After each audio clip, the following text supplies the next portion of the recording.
Hey guys, welcome back. This is Atypical Life. This is the end. Now it's time to say goodbye. This is day 30. I promised 30 days of the Atypical Declutter Challenge. Here we are. My name is April, and this is White Kitty. She's sleeping. But you are at Atypical Life, and like I said, this is day 30. This is the end. So as this challenge comes to an end, I am 300 plus items lighter. And it feels so good. I can tell. Some days there was some frustrating, there were some lows, there were some highs, but I can tell. I'm not done with my decluttering journey, but I am at the end, and I'm at the end of this challenge. So I ask you today to ask yourself, where is the end? What does the end of your decluttering journey look like? And you should ask yourself, before you go too far into decluttering, you might be thinking, well, I've barely even started yet. I'm certainly not ready to worry about the end. And I understand that. This is just a mental challenge, and it will help you work with your thoughts along the way.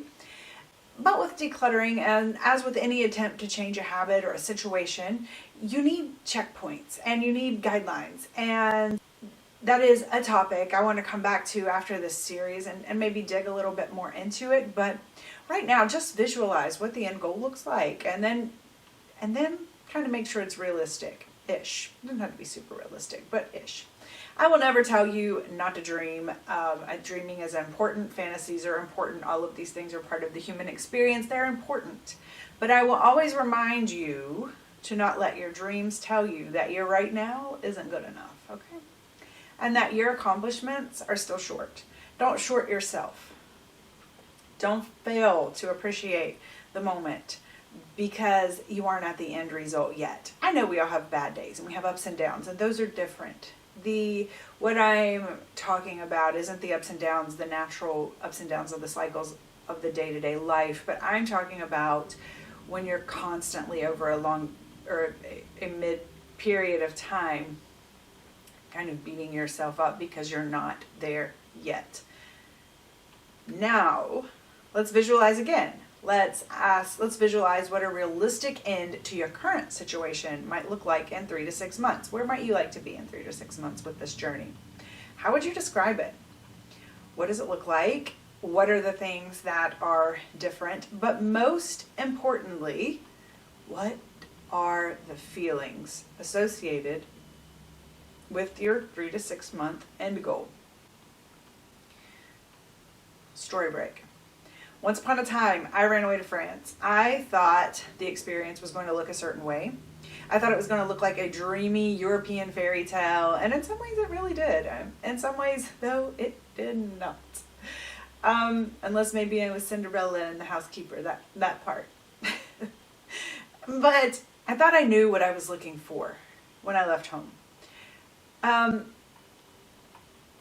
But I didn't really find those expectations there. What I found was something much more valuable. And after I understood that I was getting something very different, but ultimately would be better than what I came for, my needs became met. My emotions tuned in with this, and I went home.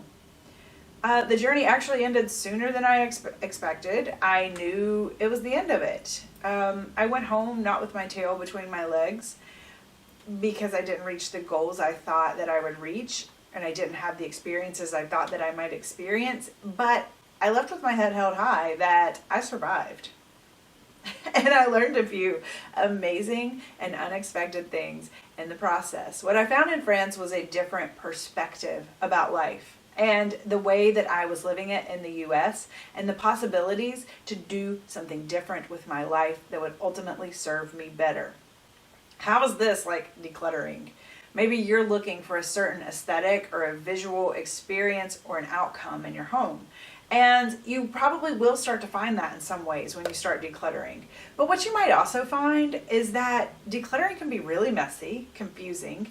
It won't magically buy you new furniture, a new house. You most likely won't have more money to afford those upgrades unless there's a change in your shopping habits and that selling off these old items is so drastic that it changes your finances.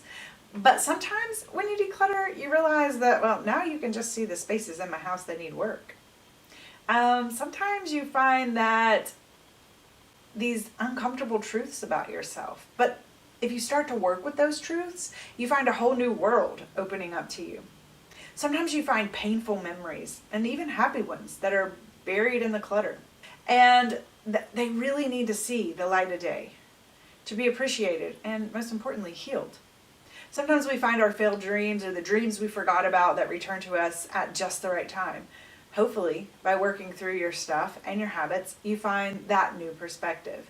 The habits that are possible if you're willing to try a different approach to life. The habits that let you know, I am at the end of this journey. What will you most likely find if you honestly try is an ability to manage yourself and your stuff and your home and your time and your family. You will find what you like, what you don't like, and the confidence to decide that. You're going to find your own aesthetic with the stuff that you have and that you've collected.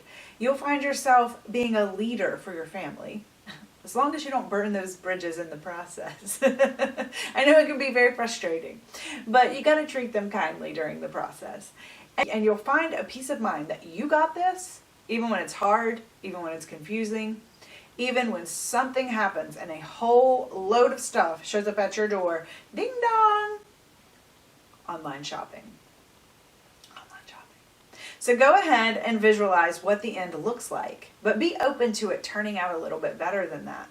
You can use that as motivation from time to time, or when you feel yourself lost, you can visualize your goal, and that can help you find direction again.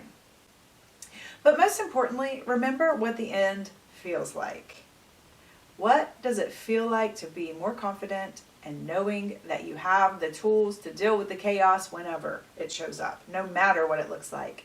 Because you know as well as I do that there's never really an end to this challenge as long as we are living and growing. But that end is when you have the confidence and the tools to influence your life and situations to be more peaceful and helpful rather than destructive and chaotic. As this challenge wraps up for me, it looks like I thought it would a lot, but it also looks a whole lot different. And it took a whole lot longer. Remember, I was doing daily uploads. That was in September, so it's October, November. I am planning to continue with a similar format for the content I upload. I do want to make a few changes. We're going to not do the game exactly like it looks now anyways. I'm just really not sure what it's going to look like for the future. So if you want to do the challenge though, please pick it up at any time. I am going to continue to monitor the Instagram and comments and offer up support, cheer you on along the way. Just upload. I mean, you don't have to be consistent. It's just upload once or twice here and there. Pick a day and just, get rid of 10 or 15 things. It's a great challenge to start the new year with. I kind of considered doing it again for the new year, but I think I want to try something a little different. I do have a bonus video for day 31 and what to do after the end, so keep a lookout for that. And that's all for now, guys. I will see you in that bonus video. Bye!